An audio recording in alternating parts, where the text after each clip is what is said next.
Metres. अब ये जिसको इस विज्ञान का ज्ञान नहीं है उसको तुलना करके बताने के बाद ही तुरंत पता चलेगा। इसराइल जो हमसे 8 गुना उत्पाद करता है किसान क्षेत्र में, उसकी सबसे ज्यादा वर्षा होती है 350 मिलीमीटर। मेरे भारत में पूरा हिंदुस्तान का 1150 औसत मिलीमीटर होती है और केरल में होती है 60,000 मिलीमीटर, मुंबई कोंकण पट्टी में होती है 3,000 मिलीमीटर और चेरापुंजी में होती है 12,000 मिलीमीटर। मैं जब इसराइल में गया तो वहां ये सारा वाटर मैनेजमेंट देखने गया था, तो हिब्रू यूनिवर्सिटी के कुछ प्रोफेसर लोगों ने मुझे बुलाया। मुझे लगा था कि पहली बार था कि किसी परदेसी प्रोफेसर लोगों से मिलना, तो उनसे मुलाकात होते ही मुझे पता चला कि ये सातों के पांचों प्रोफेसर हैं, महिला हैं, विशालकाय थी। डर गया। लोग नहीं, बैठ जाओ, आप आदर के पात्र हो। क्यों?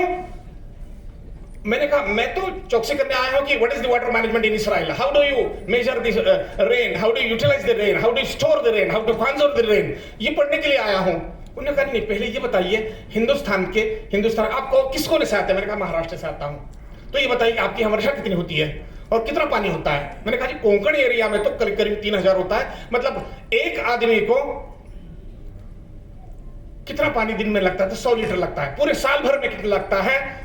तो 35 मीटर क्यूब्स ऑफ वाटर, मतलब 35,000 लीटर ऑफ वाटर, 36,500।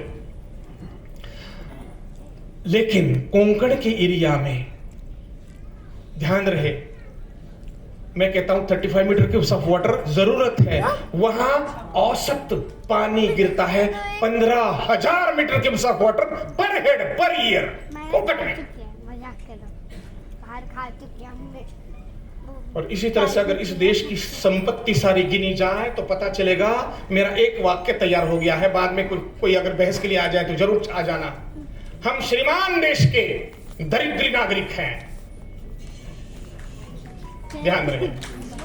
हमारी धन संपत्ति की तुलना नहीं हो सकती।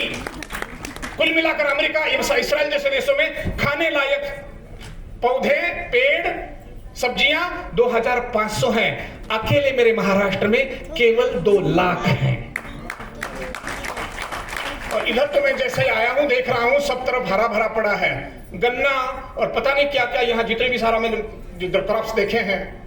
हमसे तो आप श्रीमान हो ही। मथुरा में 544 मिलीमीटर होती है, 1400 तक होती है।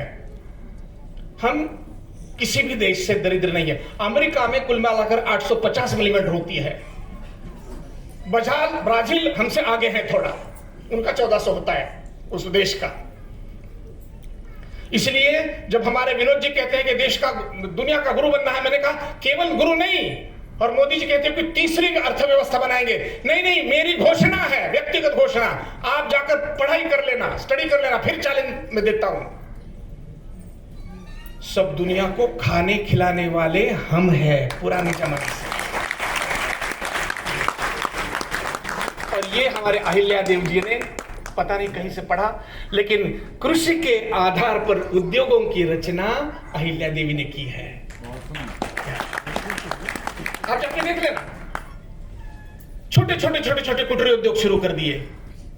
इसलिए वह प्रजा सुराज्य में बदल गई। छत्रपति शिवाजी महाराज ने कहा था स्वराज्य, और अहिल्या देवी ने उसका नमूना पेश किया, उसको कहते हैं सुराज्य। ध्यान रहे। हम क्यों पढ़ रहे हैं अहिल्या देवी को? इसका एकमात्र कारण है, हमें इसे स्वराज्य का सुराज्य बनाना है, और हिंदुस्तान के लिए यह बिल्कुल मुश्किल नहीं है।